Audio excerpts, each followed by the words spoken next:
Okay, the tooling is pretty flat.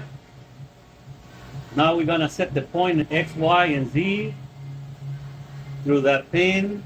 That's our X, Y, and Z is the bottom floor that you can see right there. So I'm gonna set it up.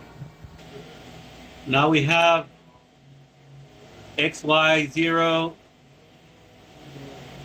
Right there it was supposed to be. This indicator is pretty sensitive because it's in 110.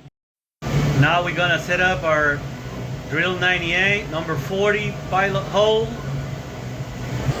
And then for the standard purposes, I always do it 3 inches from the table to be safe. So anybody can come and do a setup, knows the 3 inches from the table, and it's not excuses to change it to a different place. C needs to be 3 inches from the table. Okay, we have it, 3 inches from the table. Now we're gonna save our value, minus 17.9968 input. Now it's been saved and it's ready to go.